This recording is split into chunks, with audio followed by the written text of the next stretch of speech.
Hey guys, how's it going? I've been doing some cosmetics on the bus, a little bit on the interior, just going around and restoring some of the trim. This trim, if you remember from previous videos, was all wrinkled up. It was all pulling down, and I cleaned that up. All of this wrinkled up trim, it can be brought back with a lot of patience and a heat gun. You just have to remove it and warm it up on the bench and kind of smooth it flat again. This one isn't amazing because it was bent for so long it actually broke in several spots. But it doesn't look too bad. It looks a heck of a lot better than it did.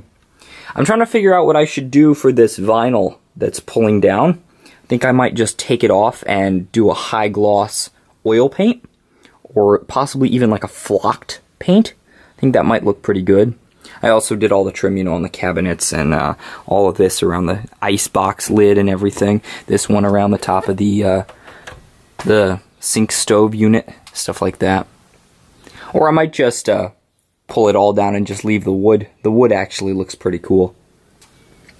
This one's pulling down too, so it's not exempt. But you see this, it's just completely pulling away. Amazingly though, the wood behind it actually looks really good, so I'm not sure what the plan for that's going to be. But I figured I'd take a little break from working on the bus here, and I'd show you guys this cool old lawn boy that I picked up. Now, it's pretty rare, honestly, that I even find these old lawn boys anymore. Several years ago, they used to be more common, but the thing is they're just getting so old now, you know, that they're pretty thin on the ground. So this one is a 1977 model. 8229F there, and it's honestly a pretty basic lawnmower in terms of, you know, the engine. It's just a D series and a 21-inch deck, but it's got one really cool feature. It's got the top belt drive self-propelled system, and the way that works obviously is you've got a pulley right here on the top of the engine and a very thin belt which runs down these idling wheels here, and it goes down there to a big drive wheel, which by extension turns the capstan drive rollers and pushes the lawnmower along. I could be mistaken, but an engineer from Lawn Boy, an old guy, told me that they did this because it saved money. On the newer kind of capstan drive and on some of the older auto mowers, what they have is they actually have a worm gear in the engine case down here.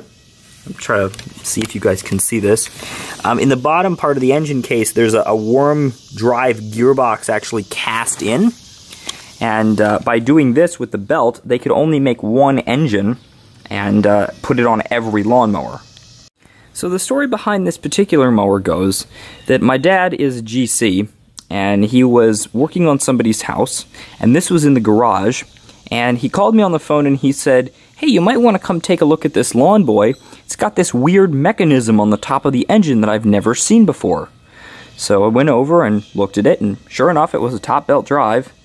And had to talk to the owners of the house, who were not very interested in getting rid of it, but some wheeling and dealing later, and I acquired this machine. It's actually in fantastic condition for its age, being over 40 years old. The deck has no damage to it whatsoever. This is a magnesium alloy deck, which means it's, you know, as flimsy as a Ritz cracker. And you typically see these things blown full of holes and huge pieces of it knocked off. This one's minimally scraped up even on the side. Pretty much all original paint. The only thing that's missing is this cover. There should be a plastic piece that covers up all these belts so you don't get your fingers cut off. And if I'm not mistaken, this is the wrong air filter. It should be like a larger magnesium style air filter with a bigger element in it. That's from a much older Lawn Boy. But overall, it's in very good shape. As a matter of fact, I just noticed this. The original blade safety sticker is actually still on the front of the deck. So I don't think that this lawnmower was very heavily used. Just judging by the condition of the deck and the wheels. See the wheels here, they still have the crown on them. I don't know if you can see that, but there's still a crown on the wheels. when they get really worn out, they're just totally flat. Overall, it's not super dirty. It's covered in a little bit of oil, a little bit of grime. I think these handles will polish up again. They're just minimally rusty. The only thing that I noticed is that some of the hardware has been kind of butchered a little bit. It's only got one bolt. I don't even know what kind of bolt that is, holding the handle together. And the switch here has been pop riveted onto the top case. But other than that, you know, for a over 40-year-old lawnmower, it's actually in pretty good shape. So I've got the mower up on the bench, as you can see, the bench, and I noticed a couple things. One, the engine seems to pull over fine, feels like it's got decent compression, which is a really encouraging sign. And two, when this mower was put away, I think the previous owner said probably about 15 years ago, it was obviously put away with a pretty full tank of gas, because the gas has all evaporated out, and all that seems to be left in the carburetor, at least just from, you know, pushing the little button here and draining a little bit out, is straight oil. I don't know if you can see that, but just straight two-stroke oil. And honestly, that's not a bad situation. Two-stroke oil obviously is oil, and so it doesn't rust or corrode anything. So I'm hoping that we can just clean the carburetor, clean all that old oil out, and everything will still be unblocked, because the oil's not going to block up, you know, the passages inside the carburetor, like, you know, contaminated fuel or water would. So hopefully we can just clean this carburetor out, and that'll be all that's wrong with the machine. I haven't tested for spark yet, but these old D-Series, they have a really well-sealed points, like, compartment under the flywheel. And so because so little debris can actually get in there, the ignition system on these D-Series engines is just absolutely rock solid. You know, decades later, they still have no problems. So I figure the best course of action is I'm going to pull this off, and we're going to pull off the carburetor from the, like, reed block assembly, which is back here, and just take a look at it. So on this Lawn Boy, the way you have to remove the carburetor is a little bit convoluted. It's actually bolted from the back side to this reed plate. Excuse me, my allergies are killing me. And the way you remove the reed plate is these 4 Phillips head screws, which are also, there are also, what, 7/16 bolts.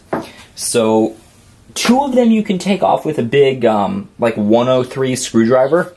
This, like, huge screwdriver. Make sure that's in focus. You can actually get it right back in here. And you can get this one off. Get the bolt out of here so I don't lose it. And this bottom one, if you're really careful, you can get the screwdriver down in there. And you can bring this one out too. Make sure I'm not putting my head in front of the camera. It's kind of a pain. Sometimes once you get it started, you just reach back there and you take them out by hand. And then on the other side, you got to use a box wrench or a ring end wrench, like I said in one video, and then like 250 people like wrote me angry comments. So you get your ring end wrench back here and loosen them up, and then see if you can unthread it by hand. This thing's actually not that dirty. I was kind of expecting the engine and everything to be like just caked in filth, but you know, it's really pretty clean. It's just like dirt. It's not like grease. There's another bolt. And then you want to take the top left out last, because otherwise it's gonna hit this arm for the governor, the butterfly valve arm, and you have to remove it while you remove the reed plate, otherwise it's going to hit that. So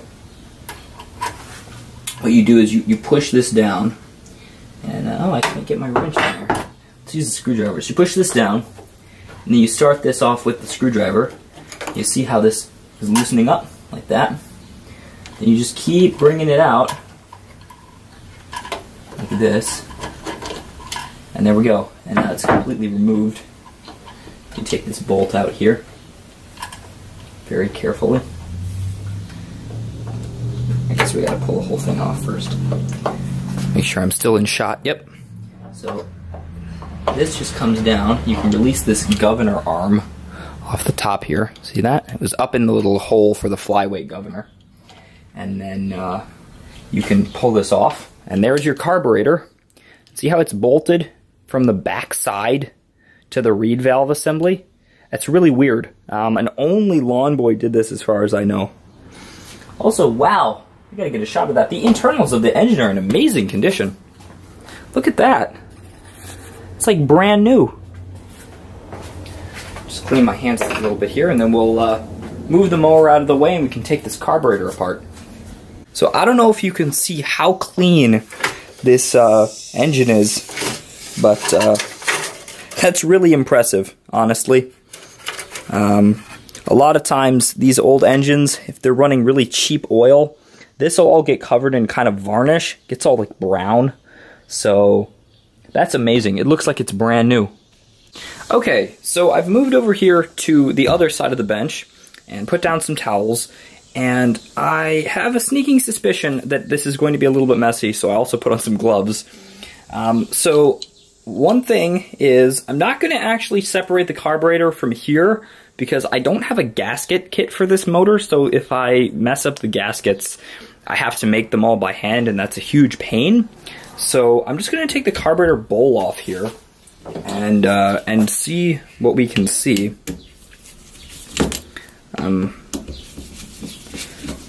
This screwdriver is awful. Hold on a second.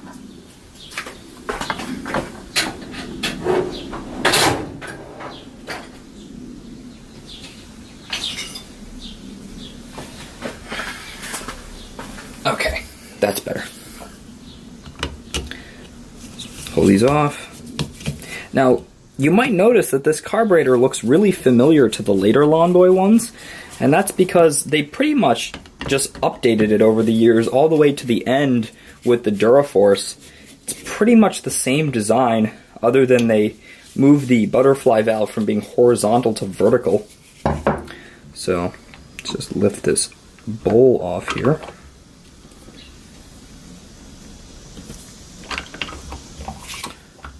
I need to unscrew these screws a little more. Oops. There we go. Oh, that's even better than I'd expected. So yeah, as you can see, it's just straight oil in there. Just a whole bunch of oil.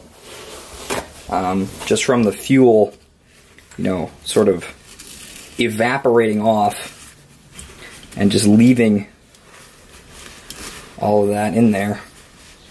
It doesn't even smell like old gas. And one thing I'm going to do is check this little filter. Filter's actually pretty good condition. I'm just going to clean this out with a little bit of carburetor cleaner, just to sort of wash out any of this oil, and just to clean up the exterior. And I'll be right back. Okay, so I just cleaned up all the parts with a little bit of carburetor cleaner, and I'm going to kind of toss it back together now. Just make sure I clean up all the little mating surfaces for the gaskets and stuff. I didn't show the bowl in the first video when I had first taken it apart, but really it's in pretty good shape. It wasn't that bad. There was, you know, a little bit of sediment in it, but that's pretty, you know, reasonable. Just toss that back on there real quick. And might as well clean the screws too. So, and one thing to remember is don't over tighten these plastic bowls, because I don't even think they make these anymore. They probably do, honestly. They make pretty much every aftermarket part for the D series engines, even still, which is amazing. But yeah, just be careful. Don't over tighten these, and it's a good idea to kind of tighten them up in a cross pattern as well. That gasket is not set properly. Just loosen this up and fix the gasket real quick. Oh, is that because I put it on upside down? What did I do? Yes, I did. I put it on upside down. let's just flip this gasket over. So, I wear gloves because I don't like getting dirt on my hands or like the chemicals on my hands, but it makes holding things really a pain, especially like smooth screwdriver handles and stuff.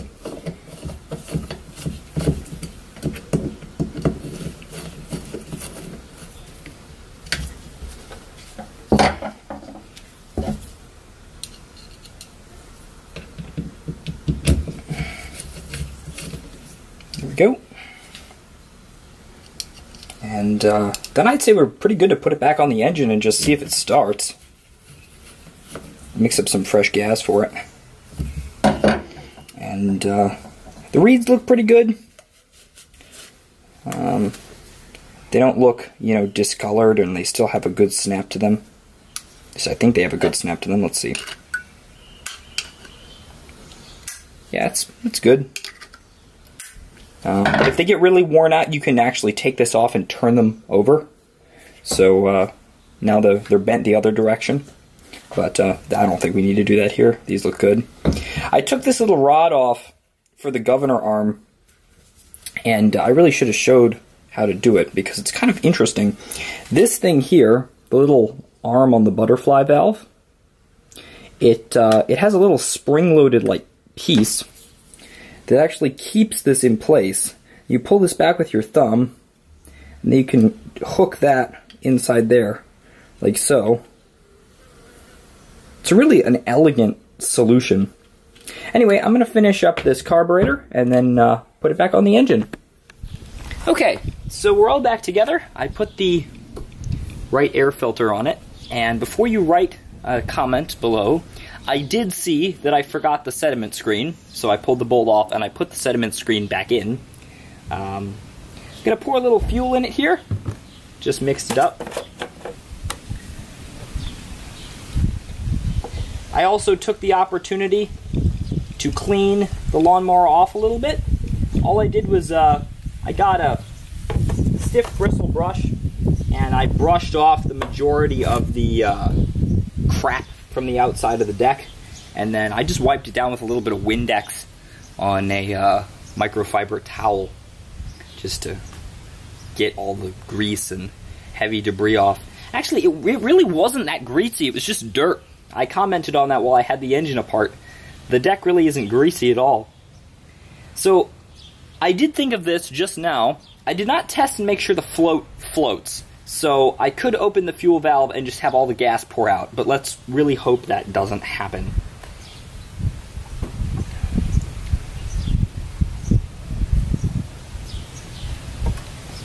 Now, another thing I wanted to check real quick. I didn't put an air filter in here because I wanted to make sure that the carburetor is going to prime when I press the button up here. I'll give that a few seconds to fill the fuel bowl up, and then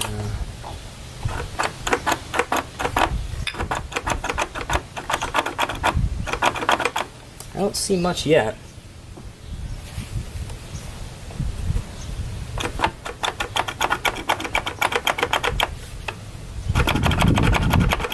Oh yeah, there we go. It's prime. Yep. It's priming up without a problem. Alright, let's give it a pull and see if it starts. I have reasonably high expectations. However, it's also been sitting for like 20 years, so who knows? This is, by the way, the first time I have ever tried to start this engine. I've just pulled it over. So, here we go. Maybe I should place foot here when starting. I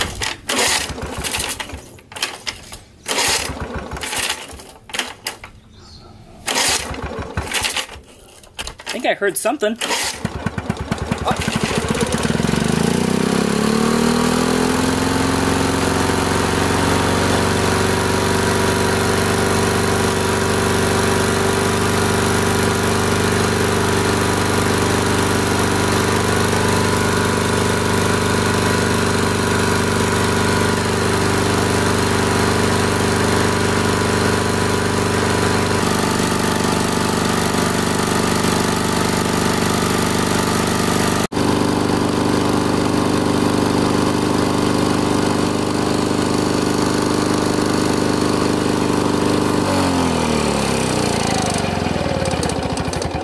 even though I fully expected this thing to start right up, I'm still impressed. It started right up, and it really runs great. My camera's about to run out of battery, so I'm going to plug it in and charge it up for about an hour, and then let's go cut some grass.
Well, I'd call that a success. Thing works great for how old it is, how long it's been sitting. Still got a couple things to do. I noticed that from age, I think it's this tire here, has a crack in it. It's not from wear, it's just old. And still got to get a set of handle bolts for it, cover for the belts, maybe do a little more cleaning on it. But overall, what a great old machine. Until next time, everybody, thanks for tuning in, and I'll see you later.